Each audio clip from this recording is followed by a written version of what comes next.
And we're here at Futurescope, and I'm delighted that I'm been joined by Lesley Tully, who's Head of Design Thinking at Bank of Ireland. Lesley, thanks very much for joining us, first of all. And second of all, what is design thinking?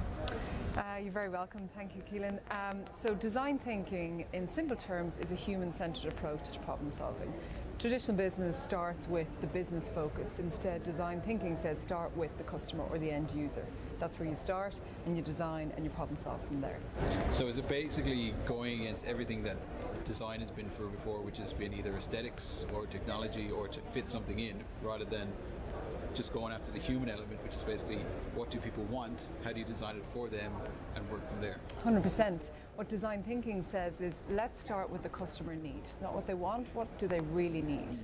And you design from there. So you empathize, you frame their problem, you ideate, you come up with ideas about possible solutions, but you don't stop there. You prototype, you test. All of this is done in a highly collaborative, very positive way, and you iterate. So you come up with one solution and you work it and you work it and work it until you come up with the absolutely right solution. Now, you've had workshops here in Futurescope today. When I came in, the place looked like somebody had dropped a confetti bomb into the middle of the room. What was going on? Okay, so our room today, the design thinking space, is all about an experience, completely interactive. It's no point design thinking alone, you got to do it. So we started off the keynote by Dr. Lauren Duffy, who was talking about the role of empathy and the challenge between power and creativity. Our workshop was a egg challenge. So random strangers had to come together and they had to come up with a solution that empathized with the fragility of an egg and create a prototype that stopped that egg breaking when it was dropped from a significant height. Okay, so it's basically putting yourself in the egg's shoes. Correct. How do I keep me safe? Correct, exactly. Okay. So let me empathize with the egg. What's the egg feeling? Let's come up with a prototype that protects the egg, and let's hope that that is viable and feasible and that the egg loves it. So why is Bank of Ireland involved in something like this? Why is it important for Bank of Ireland, a bank, a high street bank that we all know, involved in something like this? It's a great question. Bank of Ireland, like large legacy organisations, but smaller organisations, even startups, they all need to understand their customer. Right? First and foremost, that's what design thinking does. It's a model of innovation. It's used a lot for customer centricity, and companies are investing in it because it's showing them how to stay close to their customer, not only listen but understand the customer and design their business models, their products, their services, and also help change the people and culture.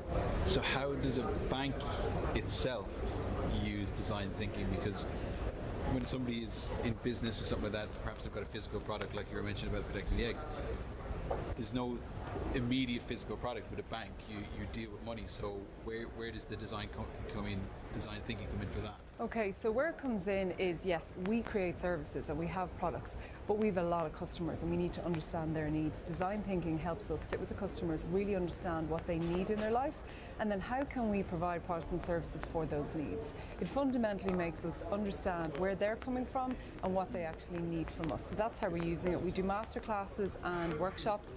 We're using it to retrain and kind of shake up how our people think about business and customers in general. So when you say masterclass and things like that, these are open to the public, Yep. businesses, stuff like that? So we run them internally and we've trained thousands of Bank of Ireland staff through design thinking, and now we're starting to co-create with our customers. So we're starting to do masterclasses that combine our customers and our staff, and they're learning together. And I know you're organising those with a lot of the workbenches that you've got going on That's across right. the country as well. Yeah. That's happening too. If people want to find out more about design thinking and of course how Bank of Ireland are doing design thinking, where can they do that? So they can follow us at BOI Startups on Twitter, or go to our group website page, Bank of Ireland/innovation, and you'll find as much information there as possible. Absolutely fantastic. And I know you and a host of other people from the innovation department are here today. Stephen Warren is actually upstairs That's talking to right. us this week. So we shall let you go. Thanks very much for joining us, Lesley. Talk soon. A pleasure. Take Thank care. you very Bye-bye. much. Thank you. Bye.